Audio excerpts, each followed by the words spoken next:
Today I've got an anti-haul for you of new skincare products I'm not buying and why. And I'm going to start with this first one where, if my mathematical calculations are correct, this product ends up being $3 a milliliter.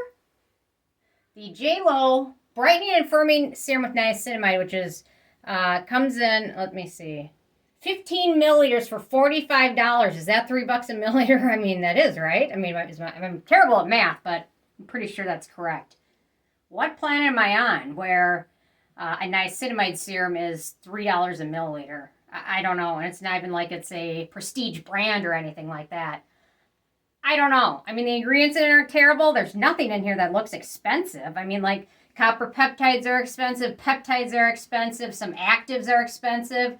Niacinamide's certainly not expensive. Olive oil's not expensive. Green tea's not expensive. Sodium hyaluronid's not expensive. I don't know. Somebody explain it to me. Maybe they put the price wrong. I don't know, but I'm not buying it. Okay, next up. So I have several reasons not to buy this one. The Belief Moisturizing Balm Toner with Ceramide. Belief is owned by an MLM company. I think they're owned by Mary Kay now, which happened a couple of years ago, and somebody reminded me of that recently, so thank you for reminding me of that. So Belief should have brand I mentioned in my products, not brands at Sephora not to buy, because they're owned by an MLM. MLMs are inherently evil.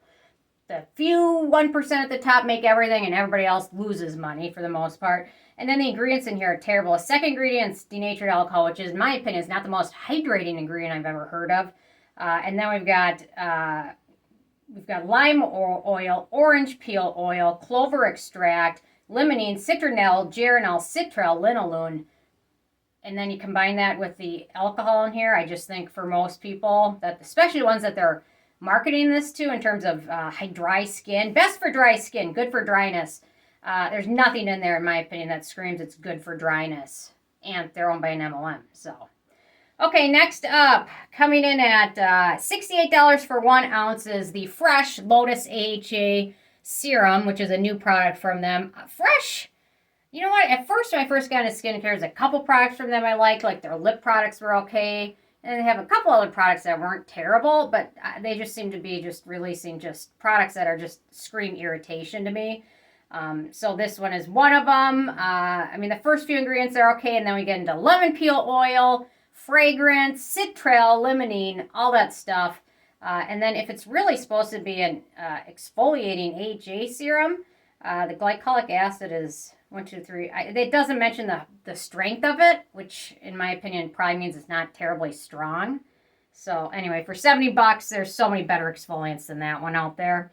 So that one's an easy pass. Okay, next up, $40 for the L'Oreal Bright Reveal 12% Niacinamide Dark Spot Serum. Again, niacinamide's not an expensive ingredient. Geek and Gorgeous has a Bee Balm niacinamide serum for $10, and it's amazing. So if you want a niacinamide serum, that's the one to go to. $40 for L'Oreal. I mean, these drugstore brands are just getting out of control. The ingredients in here are not very exciting. Denatured alcohol, pretty high up there again. Let's see. And then we've got titanium dioxide. We've got mica, which I hate mica in my skincare products for the most part, unless it's like a softening eye cream. I don't really like mica in my skincare products because it ends up being flaky a lot of the times, especially if you have dry skin. Mica ends up at the end of the day accentuating flakes and dry patches.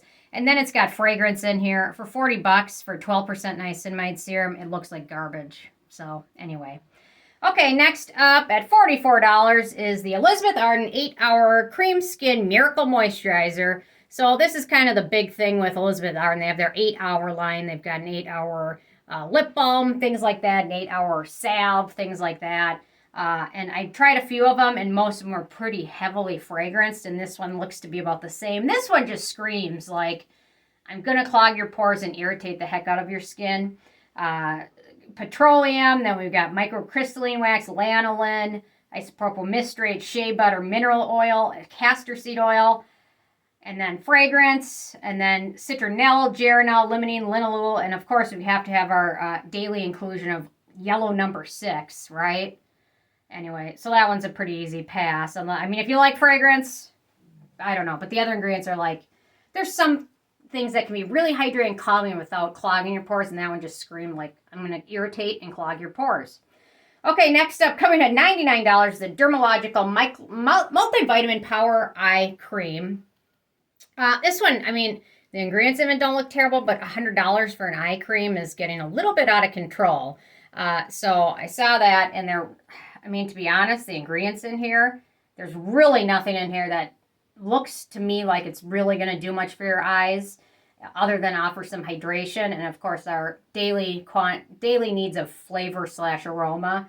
There's really nothing in here that looks like it warrants a $100 price tag or will do anything other than hydrate your skin, especially your eye area. So there's so many other eye creams that are like $20 and do a great job and may actually help with fine lines and things like that aren't $100 and don't include the flavor / aroma. So anyway, thanks for listening to my rant / anti-haul for the day.